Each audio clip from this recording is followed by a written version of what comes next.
Hello and welcome to another Let's Play. Me, GamerWolfSix of Echo. Before we start, if you're interested in playing this game, you can get it for free on itch.io. But if you want to support the people that made this game and are making other games, you can go to Patreon, where it's $3 a month for early access to other games. Hey, you know. So, on last Let's Play, we went through the door, which led out into the bonfire. And we went towards it, and then eventually ran because spooky monster, and then fell back into this area, where we were separated again. And we found Jenna in a room trying to unalive herself in Minecraft.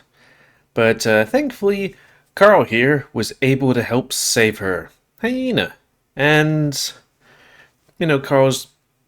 Jenna's acting weird, and Carl's like, hey, we think you're possessed. I was able to not be possessed. You're being possessed. And she's like, no, I'm not. And it's like, yeah, we all think you are. And, she's all of a sudden getting doubts because it's like, oh, yeah, she is acting weird, ain't it? And also she has thoughts that aren't hers, and not really memories, but, she's like, what about this guy? It's like, how do you know about that? And it's like, So right now we're all kind of going, so I guess we're stuck here until these two ghosts, James and John, do something, because it seems like both of them want to say something while the other one wants to... Well, both of them want to say something while blocking what the other one says. So, for that lull, we cut here because it was getting into a long episode. And, feels like the next bit is going to be the longest and maybe the end. So, reset face. And continue. Unless when the spirits decide to do something else that can help us along somehow. Because, not much is happening while we try and figure out stuff. Though I guess there's a lot of us having not much happen while we try to figure stuff. So, what are we supposed to do next exactly? Raven points back at the back of the room. There's a door there.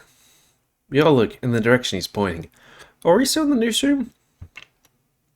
Sure enough, there's a door there. It's a concrete door, practically cut out of the wall. It's featureless, aside from rusty metal handle. What? Was that there before? I think I would have seen it the first time I looked in. Jenna stands up, taking a few steps towards the door. What? So we're just gonna go through another door? Carl says, laying back down on the floor, on his back, staring up at the ceiling again. I can understand where he's coming from. Another door to possibly another nightmare. But his sudden reluctance is making it easier for me to find the strength to keep going. I reach out, resting a hand on his. Carl, this might be the last one. It might be the way out. Carl snorts. Seriously, dude? You think they're just gonna let us go? We've accomplished nothing. We can leave you here if you prefer. I glare at Jenna, but she's not even looking at me, instead staring at the concrete door. Carl, we have to keep moving. If we go through another door, we're at least going somewhere. Kind of reminds me of that one movie like Cube or something, where it's like, hey, there's a bunch of people in this cube and weird stuff happens. And I guess they kind of made a game of it. It's like an official game where it's like Dead 2 or something, Dead Squared. Interesting thing. I don't know what the premise of that whole movie's about. It's like they're in the military, someone is. Yeah, and besides the bad stuff, has only happened to me and Jenna, so you guys probably have nothing to worry about.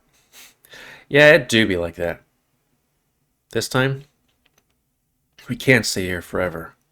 I gently stroke the back of Carl's furry hand. He laughs again. Maybe we could just keep pulling crunchy sandwiches out of the cupboard. Carl props himself on his elbows. Who knows? Maybe I can get some weed out of there. Carl looks back into the hallway, apparently seriously considering that. Yeah, I just live here in the ghost dimension, pulling out grilled cheese sandwiches and wait until I die. Come on, man. We're all going in together. I reach out both my hands to him, expectantly, since I can't get up on my own. Carl stares at them contemplatively for a moment, then finally gets to his feet, while pulling me up onto his back with a loud grunt. Alright, man. But if this freaky, spooky ghost dimension goes for another fucking door, I'm gonna pull a joint out from a magic cupboard. Of course. Jenna's already standing in front of the door. Man, I don't want to pass out again. We just did that. I look back towards the hallway. You know, maybe we should check the rest. Jenna reaches forward to grab the metal handle, and before any of us can say anything more, shanks it open. A trail leads to the desert landscape, and cacti and boulders obscure my view on either side. The ground is rocky, and dust kicks up with each step I take. As I continue up the path, I can see 3 peaks of the Casa Domino Mountains in front of me. I'm heading towards the town of Echo, just over those mountains. As I get closer, I notice the trail branches off towards the side of a mountain. I follow the trail with my eyes into a hazy distance, almost disappearing into heat waves. Still, I can make out a small, dark hole in the mine. Some things should be left alone. Dust rolls silently at the mouth of the mine, almost sparkling in the bright noon light. Every single person here. Something seems to pulse out of the entrance, sending an almost visible wave through the air. You will never escape. You always come back. Red seeps from the hole, running up the side of the mountain in a wave, turning rock and dust the color of blood. You always will be running in circles. I can read. I start jogging up the trail, panting in the desert heat, not sure what I'm doing. The sky in front of me lights up, the same ominous red color, in the direction of Echo. Somehow, I'm able to scale the side of the mountain in just seconds. I get to the peak and look over the edge. I see the town, but it's not the town I remember, at least not all of it. Lake Emma is in the distance to the left. The motel and supermarket are to the right. But the ruins by the lake aren't just an old foundation remnants anymore. They're fully standing now, with their log walls and roofs. Several dozen more houses run up along the side of the lake, standing in stark contrast to the more modern buildings farther away towards the main street. There are even a few buildings that I don't recognize. And there, just below me, is Carl's house. But it's different. The mansion's bigger. The walls are a lighter color. It looks older. Somehow, I'm already there. Like I just teleported straight down to stand on a road in front of Carl's house. I stare down the slope towards the town, and there, next to the road, is a wooden platform built under a tree. There's a rope hanging from the tree, a noose. I look back down the town, at all of the different buildings, but no matter which structure I'm looking at, one thing's the same. They're all lit up blood red. I watch as what looks like spinning blades come slowly into focus above me. I tense up, but only for a moment, as I realize what it is. A ceiling fan. Wait, a ceiling fan? Isn't that... I sit up quickly, only to immediately swoon as the room starts to spin around me. I grip onto whatever I'm sitting on, and it happens to be soft and smooth. I look down to see that I'm top of a blue comforter. To my left, Jenna, Raven, and Carl are stretched out next to me on a king-size bed. To my right, sunshine streams from the ceiling sliding glass doors outside, of which is a massive desk. Past that porch are the mountains and the desert of Echo. We're back. Oh my god, we're back. Guys, guys. I shake Carl next to me. He immediately swings a hand to slap me, but he persists until he's forced to sit up, rubbing the sleep from his eyes. Jen and Raven stir next to him. What is it? What happened? Guys, we're back. We're in your house, Carl. Carl finally snaps his eyes open at that. Raven sits up next to Carl to see him sway with the same dizziness I had earlier. Where are we? My parents' room. Carl's voice is hushed, quiet, as if afraid if he speaks too loudly, this will all disappear. Relief like I've never known before flows through my body. Whether or not it was a dream, or a hallucination, or a drug somehow, it doesn't matter. What matters now is that we're home. Well, in Echo at least. I look over at Jenna, hoping to see her back to her old familiar self. But I find her staring around suspiciously, that dark look still in her eyes. Maybe that would take a while to wear off. I slowly push myself off the bed, the height of it making it more difficult for my feet to reach the ground, because he has short legs. I touch down with my good foot, and I'm a bit surprised when my toes come into contact with the cold hardwood floor. I thought this room had a carpet the last time I was here. I look back at Carl to see a confused look on his face, the fur of his brow crinkling up in the bright sunshine. Something's a little off, man. What? Something's wrong. I feel the beginnings of that sinking sensation in my chest again. Why? My parents' room isn't this big. I look around. I guess it looks a bit bigger than usual. The balcony seems to be the right size, though. And the floor. He points at my feet. Where's the carpet? Carl confirms my suspicions. The dread continues to grow in my stomach. Maybe they took the carpet out while we were gone? No one responds to that ridiculous idea. Jenna looks at the wall behind the bed and reaches a hand out to touch it tentatively. Carl lets out a loud, almost maniacal laugh. It's like I'm in a weird dream of my house or something. Carl pushes himself off the bed, his hooves clopping loudly, unnervingly, against the hardwood floor that shouldn't exist. Yeah, people like hardwood floors these days. Fuck. Yeah. Fuck. I can see the same emotions I feel in my chest playing out in Carl's eyes right now. So are we stuck in a dimension, or did we time travel or something? He reaches out to give me some support. Well, maybe there are other people here? Even Raven's cheerful tone is forced and strained.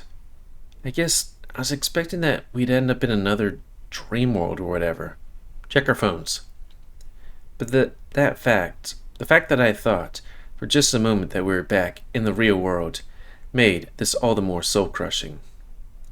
It feels like those fucking ghosts are toying with us at this point. I take a deep breath, willing myself not to lose it. Not yet, at least. Chase, I'm gonna move to the deck. I get a better grip into Carl's side as he starts to move forward to the glass doors, his hooves clopping while I hop along. He stares out, slowly reaching up with a hand to tug at the handle. To my surprise, it opens. I guess I thought that it would be the same as the last place we're in, that we'd be locked in or something. I follow Carl as he steps out onto the balcony, taking slow, careful steps, as if afraid that the deck may give out. The air is hot and heavy, almost humid. That isn't normal at all in Echo. Sure, it could get really hot, but it's desert. Humidity is near non-existent. We reach the railing and stare out at the town below the foothills that Carl's mansion sits on. I take in a soft breath. Just like in the dream I had, the ruins of Echo aren't ruins anymore. Dozens of old-fashioned wooden buildings dot the edge of the lake. A little ways away, I see familiar buildings of the motel and supermarket along the small neighborhood of my childhood. And along the main street, I see a few buildings that I don't recognize. Not quite as old-fashioned as the buildings along the lake, but still pretty old-looking. What the hell? Carl almost whines at the words as I see him grip tightly onto the railing. I move close to his side, putting an arm around his shoulders. Come on, man. We're gonna figure this out. This is just... I struggle to figure out what it is, but come sure. Listen, I saw this dream, and I think they were trying to tell me something. What dream? A dream I had before I woke up. I have them almost every time we pass out. Why are you the only one having these dreams? I jump as Jenna speaks right behind me. I turn around, finding her eyeing me suspiciously. I don't know. None of you had dreams? I did. Raven pops his head out from around the glass doors, still with a bizarrely resilient grin on his face. But it was about a black shadow creature thing chasing me through the kitchen, so I guess it's not really useful. What did you see in your dream, Chase? Well, this. I waved my hand out at the alternate reality town, but then the mine too, like red stuff spread out of it over the town. Then I saw a noose. Instinctively looked over the edge of the balcony, down towards where I remember seeing the tree. Carl looks too. What is it? Well, I saw a tree with a noose on it. Carl looks slowly back up at me. Down there? I think so. The look of utter defeat in Carl's face has me hesitating to confirm it. That seems a weird place to put that. What the fuck? I take a deep breath, trying to put what I feel into words. That dream. The way it zoned in on the tree. Or zeroed in. It felt meaningful. I think we need to go to it. Jesus, why? Carl buries his face in his hands as he leans against the railing, shaking his head slowly from side to side. I don't know, but I don't know where else to start. This place is massive. So what? They put another letter there for us to find for some reason? Maybe. Guys? Carl keeps his head in his hands as he turns around. Raven's still standing by the glass door, but he's looking back in the room. Jenna left. What? Sure enough, Jenna is nowhere to be seen. Where'd she go? Raven shrugs. Downstairs, I guess? Was she going to the tree? I start to move back into the house, but then remember my destroyed ankle. I look back and see Carl is still slumped against the railing. Carl? He doesn't look up. Carl, we need to keep moving. Finally, the ram puts his head out of his arms and turns to help me. He gets me into a familiar position with me, clinging to his neck while I hop along. I'm relieved he's actually moving, but I don't like the dull look in his eyes one bit. Raven, Carl, and I head down the hall toward the stairs. Carl's right. It's like a dream of Carl's house. Carl mentions that there are a few extra doors, all which lead into bare, hardwood floor rooms. The ground level of the house, though, looks mostly normal. As we make our way through Carl's sort of home, I realize something. You guys hear trains when we were on the deck? Maybe. Why? I thought I did. Just kind of weird. Like, what are those trains doing in a world that isn't really real? Maybe it is real? Maybe. I'm not convinced. As you pass through the living room, I can see that it's set up like it always is, and the kitchen looks to be in order as well. Can we get food? As you step outside, I notice that the mansion looks the same for the most part. Not the massive, old look it had in my dream. I hump down the curving driveway from Carl's house like I remember in my dream. How Jenna would be able to find the tree on her own is beyond me. The only indication I'd given her is where it was by a glance over the railing of the deck. Man, it's so fucking close to being real, this place. Yeah, I don't have much else to add, but he's right. It feels so close to being home, but none of it is home. I slow my pace as I turn right at the end of Carl's driveway, practically tugging the ram along. We move a short distance down the road. Then, we move to the edge on the left side of the road. I look down over the side into the rocky sagebrush-covered slope, and there's Jenna. Somehow, she immediately found it on her own. That old, rickety wooden platform sits under the tree. The tree and platform definitely aren't the real echo. There's a few scant mentions of a hanging tree in my research. If it was still standing, I'd have got to get some film for my project. The project seems like something I was working on years ago at this point.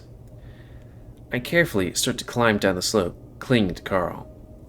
I'm about to call out Jenna when I stop cold. As I moved to the side, the thick trunk of the tree shifted in my field of view and revealed the noose. Unlike my dream, the noose isn't empty. Hanging from the noose is a body. From where I'm standing, I can't see exactly what it is. Its back is to us, and all I can make out is the head, hands and feet, some old-fashioned clothes, overalls, and a cotton shirt of some kind. The clothes look worn and old, like they'd been sitting on the elements for years. I stop moving, instead staring at the body. Carl freezes too, and I can feel his ragged breath in my ear. Jesus. Carl gasps. I stare at what feels like an entire minute before I find my voice. Jenna? She's also facing the body, so I can't see her face, but she holds up a hand towards me to quiet me before slowly pacing around the platform. It looks like she's moving towards the front, so I steel myself and slowly follow her. I don't want to look at the body as I move, but I can't tear my eyes away. It's old, very old.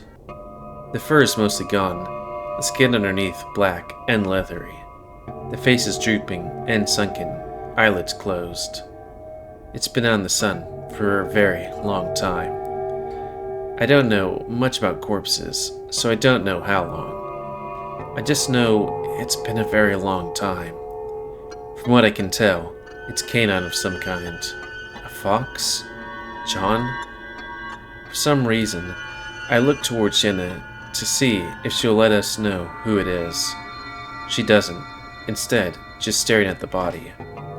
Carl tightens his grip around my shoulders. I'm not sure if it's for support against the uneven ground, or the horror in front of us. Raven has chosen not to follow.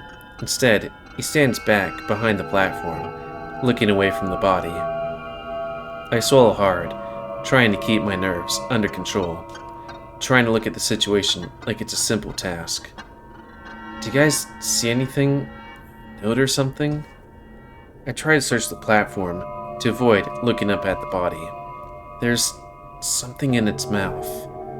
Carl points up at the corpse with a shaking finger. He's right.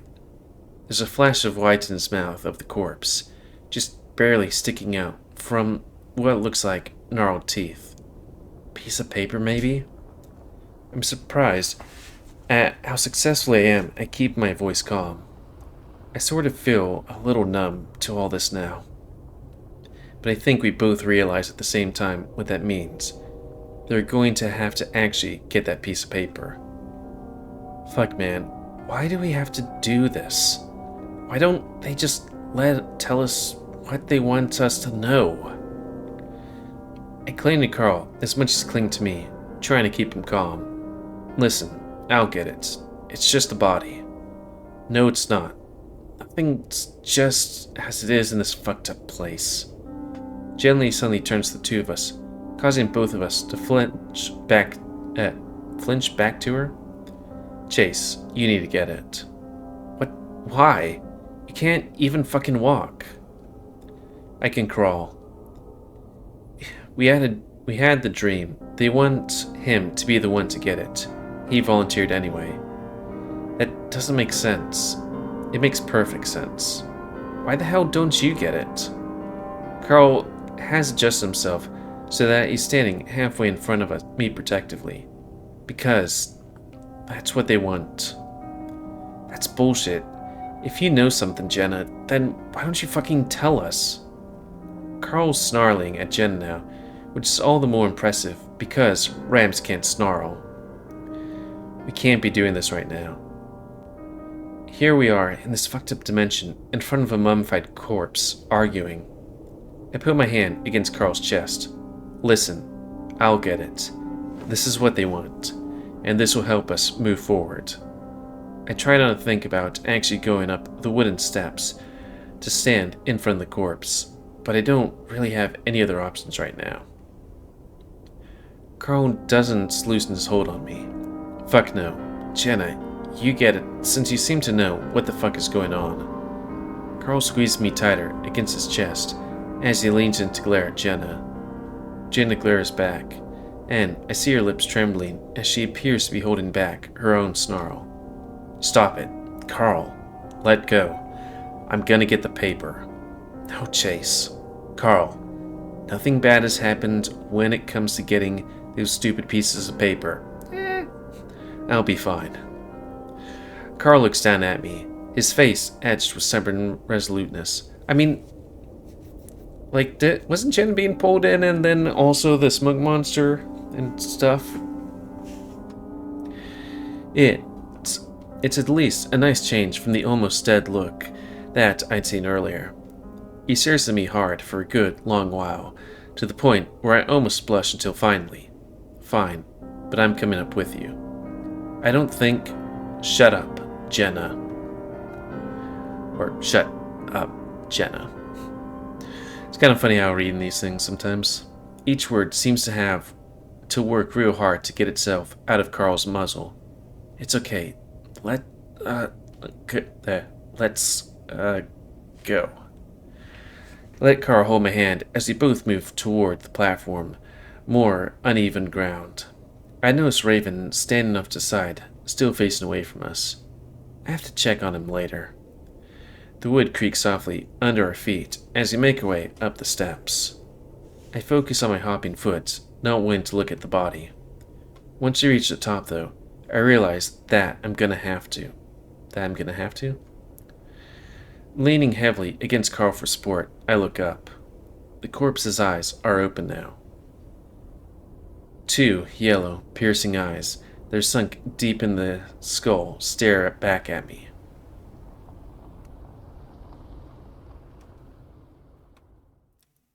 You are disgusting. I'm disgusting? You're abhorrent, despicable, horrible. For telling truths? For telling your own truth. You don't know my story, my truth.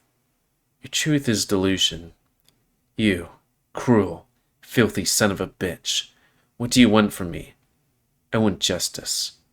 You and your people don't know the meaning of the word. Just let it rest. Let me rest. And you'd leave me restless? Murder. You may not have killed me physically, but you murdered my life, you fucking... The otter hears us. So, if he hears us, then it wants him too. Why does it?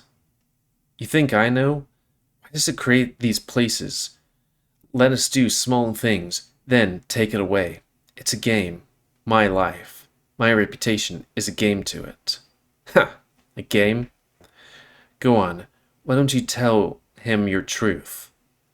The otter works with you. I wouldn't help him even if I could. But you can't, can you? You are but smoke. Good thing, too. You and your fucking lies. I'll tell him this.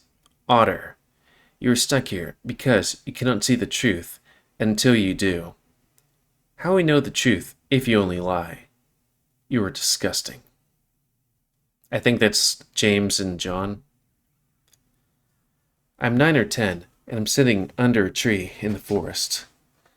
I like the feeling you get when you finished crying. The stuffed up nose and throb in my head, along with a feeling of having run 10 miles. Like I've just finished something really hard, and now it's over. And then, a creak in the branches above me. I look up and see the fox hanging from a rope. His dead eyes are on me.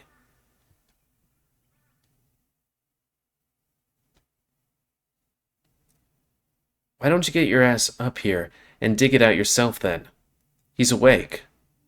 Chase? A big hand is crude below my head, and I stare at his horns, waving around above my eyes. Between them hangs the fox. Hey, you okay? What happened? What was the thing?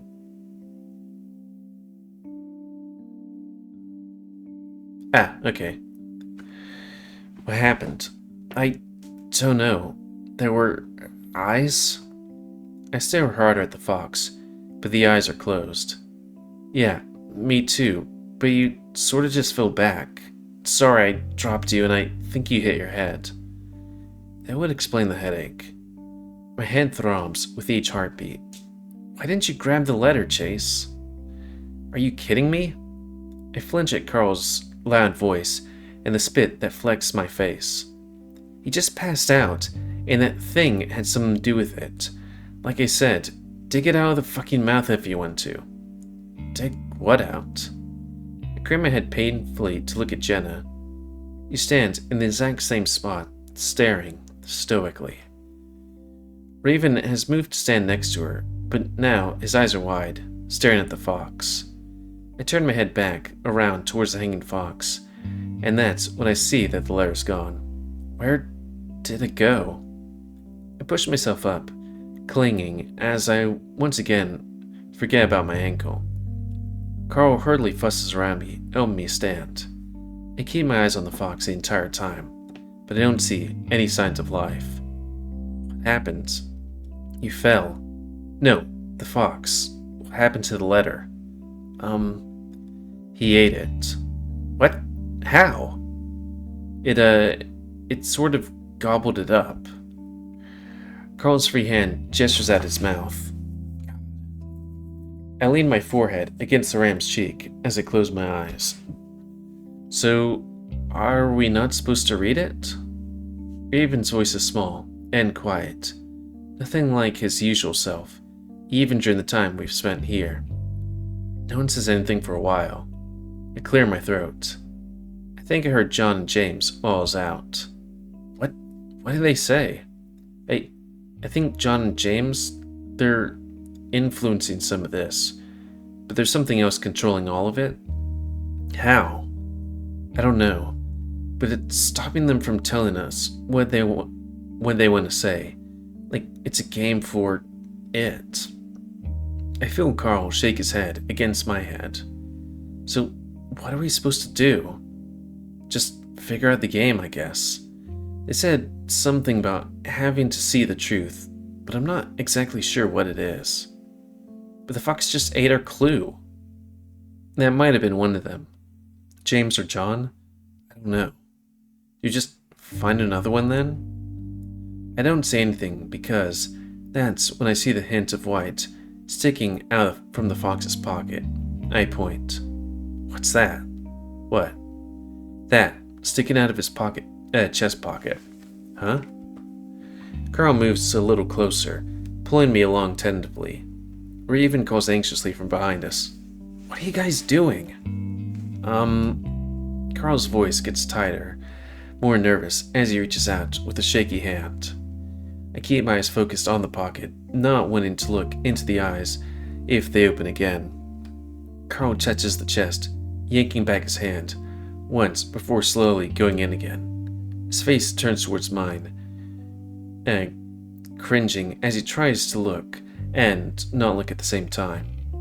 He fumbles at the pocket for a moment, the fox swaying just slightly from the ram's poking fingers. Finally, after what seems like several eternities, Carl manages to get a grip on the note. Once he does, he yanks his hand back, almost hitting the fox's muzzle as he slides the letter free from his pocket. Okay, let's go. Carl gently but quickly guides me down the stairs. Jenna eyes what's in Carl's hand suspiciously. What's that? Another letter, or something. Where'd you get that? The fox ate it earlier. I saw it sticking out of the pocket. I guess there was another one. Jenna goes quiet, and her expression darkens. I'm about to ask her what's wrong, but Carl's already unfolding the paper, swinging the hand and holding it to try and make it unfold. I help him out with my own free hand and hold the letter between us. I notice at the bottom of the paper has a rough tear, like somebody has torn it in half. Jen and Raven move closer, opposite of us. Please let this be the last one that gets us back. It doesn't look like a letter. In fact, it looks like a newspaper clipping. Well, a photocopied one anyway. Carl, I think this came from your mom's collection of artifacts. I remember some pages were ripped out of the scrapbooks. Really? Yeah, I thought it was you taking them. Heh, nope. I wonder how long this nightmare actually started, or ago. It seems like it's been setting itself up days before we fell into this place. Well, guess I'll give it a read. Hopefully this is the one. I start with a big, bold title. Echo Researcher uncovers town serial killer past. Most might know Trisha Hendricks as the CEO of Hen's Ice Cream, but Echo locals will know her to be an avid history buff as well. I just love how it connects all of us, how it shows about everything that's happened for a reason. But even she didn't realize what her research would uncover. According to the Hendricks, the town founder, James, had an affair with another man, and both may have been hiding a dark secret. You never know what you'll find out, but to think that James had a homosexual relationship and with an alleged serial killer, well, it's really something. According to the Hendricks research, James may have been in a romantic relationship with a native fox by the name of John Begay. Town records indicate that Begay was accused of committing multiple child murderers. Hendricks says the crimes were sexual in nature. I reach the bottom of the page, where a rough tear begins. Clearly, there's more of the article, but... Jenna. I look just up in time to see a flash of steel before Carl jumps back, pulling me along with him. A knife comes within inches of Carl's face, before piercing into the newspaper clipping we were holding with a smack. What the hell? Jenna. I'm about to ask what she's doing because I think she's attacked the newspaper for some reason. But her intentions become clear as she moves towards us with the knife. I sit on Carl. Jenna, stop. Raven bounces up and down, his hands pulling at his ears. Carl moves back as fast as he can while I limp along. Jenna, what are you doing? Jenna lunges at us, knife arcing down from above again. This time, she's too close, and Carl pushes me to the side as he jumps back. I go down my butt on the rocky ground. Putrid lying beast, where's my letter? I don't know. What did I do? Carl's stuttering, stumbling, his eyes wide with terror. I don't even know if he's going to defend himself when Jenna gets to him. With a muffled scream, I push myself to my feet and hobble after them, each step sending electric lances of pain to my back of my brain. I don't have time to dwell on it though, because that's when Jenna reaches Carl. She grabs one of his horns and yanks him close, Carl swinging his fist wildly in her direction. It's a valiant effort, but Carl's not a fighter, and aside from letting out a few grunts, Jenna's infected. She raises the knife just as I reach them. No, stop!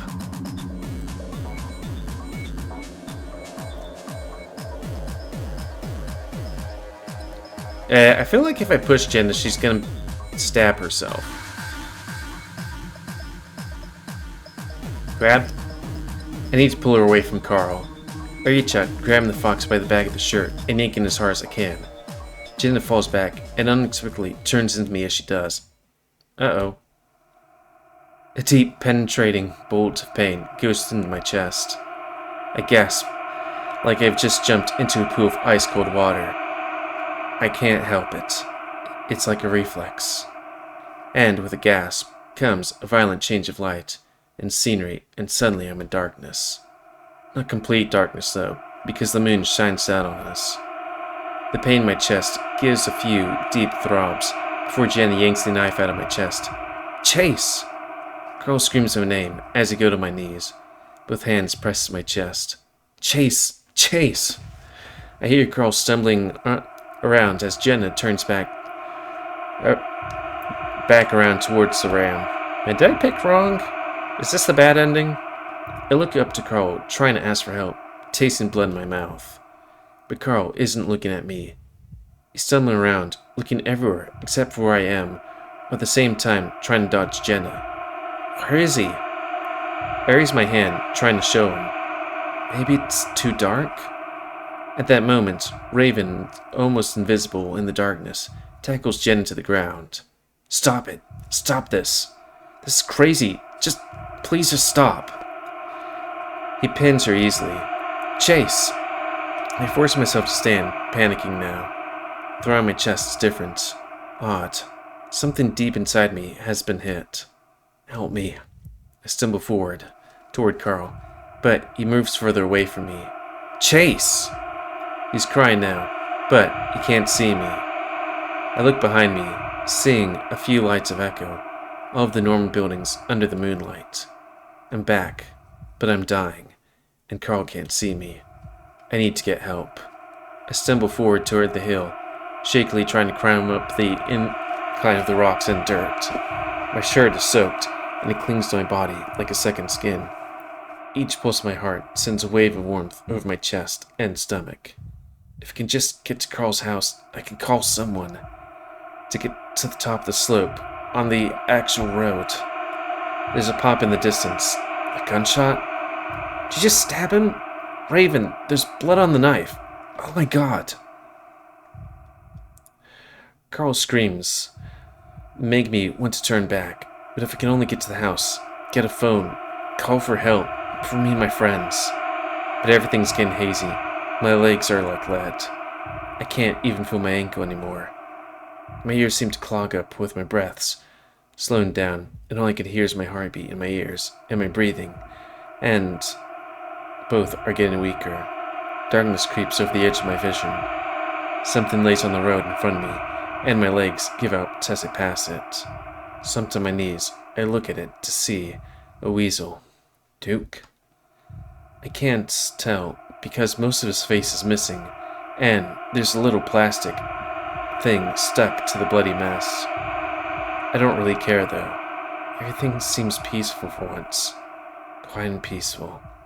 I stare at my chest, watching his blood pumps out of each heartbeat, staining all the way down my knees now. The tunnel gets tighter.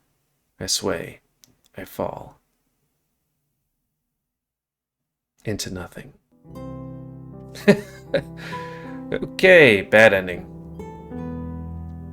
So let's look at the things.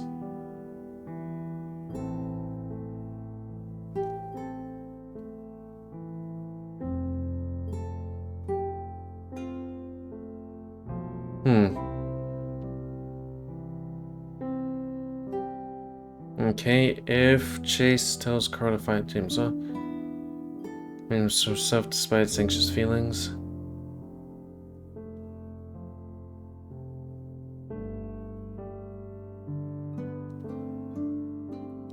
Well, was that the last one? Yeah, fast forward. Fast forward. Push Jenna? Carl, watch out! I yell as loud as I can before giving the fox the hardest shove I can give. I do it at an angle so she doesn't directly hit Carl. Carl leaps aside as I slam into her, sending Jenna forward to faceplant into the rocks and dirt. I reach out at Carl, just as Raven goes blurring past me. I just want to make sure that Jenna's okay, or not okay. He leaps on Jenna, pinning her down. Go, just go. We'll figure something out later, but we need you to get away, Carl. Okay, I was looking at the ending thing, and it seems like, okay, there was 2 routes, which is one was, where we lent James help, and that's bad, and then the one we picked seems to be the good one, but I'm like, we're gonna finish this tonight, and then I looked at it and it's like, okay, so we're about 1.5 lines out of 1, 2, 3, 4, 5, 6. Ouch. Again, this is definitely like Leo's route. Like, I'm not against this, because things move, even though it's moving to the same thing of being in this alternative universe and being attacked by Jenna. But just like, okay. So it just, I am completely unable to tell when we do the thing, because I thought we were going to be finished right about here-ish. It's like, what, 2 episodes ago? Anyways, I ended this. Let's put some comment. Guys, I like comments, if you like, dislike, tips, tricks, otherwise.